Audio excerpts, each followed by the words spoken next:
Assalamualaikum warahmatullahi wabarakatuh. Perkenalkan, nama saya Muhammad Agustian, NRP 084 dari Manajemen Investasi, akan menjelaskan tentang analisis saham PT MNC Sky Vision Tbk. Latar belakang, PT MNC Sky Vision Tbk atau MSKY bergerak dalam bidang jasa manajemen pelanggan TV berbayar seperti layanan manajemen pelanggan dan bisnis TV berbayar. Saat ini perseroan bergerak dalam mentransmisikan ulang dan memasarkan beberapa program televisi internasional melalui satelit. Perusahaan mulai beroperasi secara komersial pada tahun 1994. Perusahaan dimiliki oleh grup perusahaan milik MNC Corporation. Visi dan misi. Visi MNC Sky Vision yaitu yang pertama menyajikan tayangan-tayangan lokal dan internasional yang bermutu dan bersifat mendidik serta tayangan-tayangan lainnya yang bermanfaat bagi seluruh keluarga. Selanjutnya mendukung pembangunan nasional di Indonesia di daerah-daerah yang tidak memperoleh akses informasi dan hiburan dan dengan menghadirkan tayangan-tayangan berkualitas di daerah tersebut.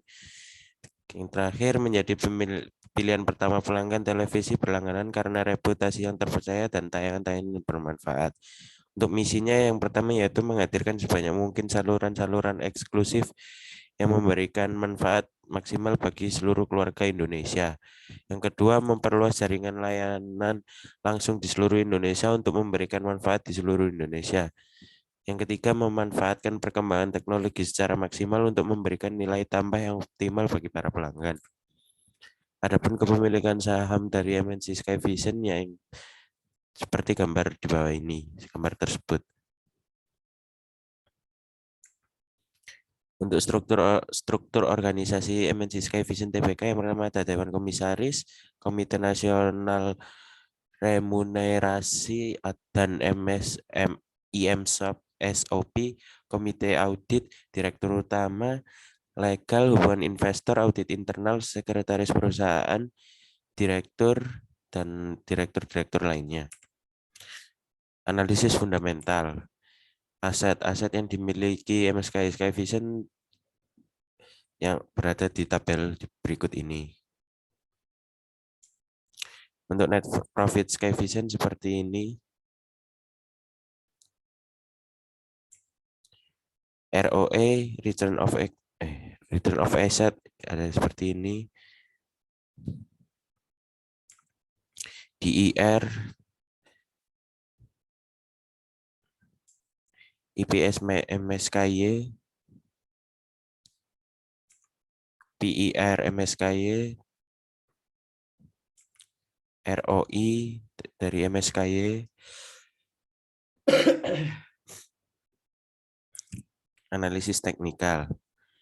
Pergerakan saham MSKY periode 5 tahun bisa terlihat di grafik berikut ini, yang mana cukup fluktuatif dan mengalami overbought pada tahun 2020. Valuasi dari tabel di atas dapat dilihat bahwa harga saham naik dari 2018 ke 2019. Akan tetapi setelah tahun 2019 mengalami penurunan yang sangat signifikan. Revenue yang dimiliki MSKY juga mengalami penurunan dari tahun ke tahunnya. Untuk PER yang dimiliki MSKY juga mendapatkan nilai minus yang mana bisa diartikan bahwa saham MSKY undervalue. Nilai PBV yang didapatkan MSKY tidak wajar dikarenakan batas wajar dari PBV ialah di kisaran 1-2. Bisa diartikan bahwa harga saham MSKY tergolong terlalu murah. Nilai EPS yang dimiliki MSKY mengalami minus yang mana bisa diartikan bahwa MSKY tidak terlalu layak untuk dibeli. Dan market cap dari MSKY cukup bisa terbilang sedang karena berkisaran di angka miliaran. Analisis keuntungan dan kerugian, analisis kondisi ekonomi global.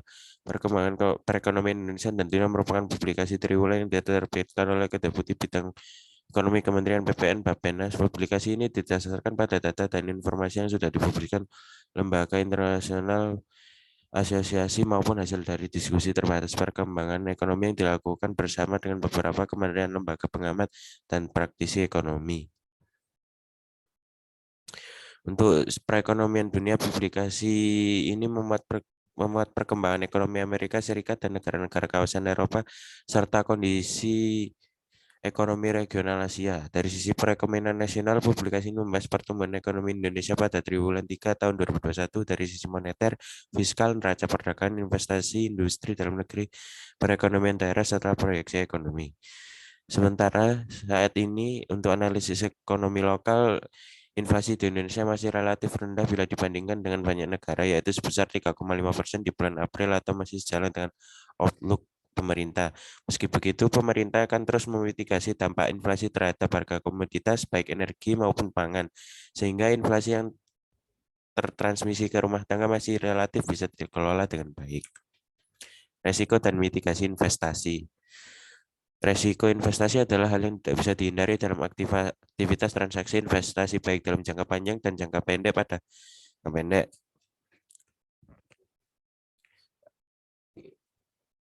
Pada prinsipnya, resiko investasi berkaitan erat dengan adanya volatilitas harga pasar. Resiko investasi internal dibagi menjadi 3, yaitu resiko finansial, resiko bisnis, dan resiko operasional. Resiko investasi eksternal yang ada 4. Yang pertama, produk kurang diterima di pasar. Yang kedua, denda, pembukuan izin usaha, pencabutan izin usaha, dan pemegang saham tidak berminat untuk melepaskan sahamnya ketika perusahaan mengalami akuisisi.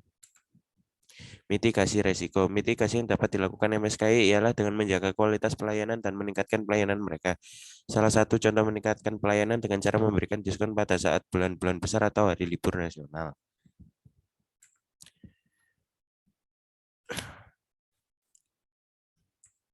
Harga target dan keputusan investasi. Yang pertama, buy. Investor disarankan membeli saham MSKY ketika ideal, yaitu ketika pada harga 1.100 per lembarnya, dikarenakan nilai saham MSKY cenderung berada di sekitar 800 sampai 2.250, sehingga disarankan investor membeli ketika memiliki harga yang ideal. Apabila investor belum memiliki saham, maka disarankan untuk tidak membeli saham MSKY terlebih dahulu, karena kami sarankan untuk membeli saham ketika grafik dari MSKY sudah mengalami kenaikan.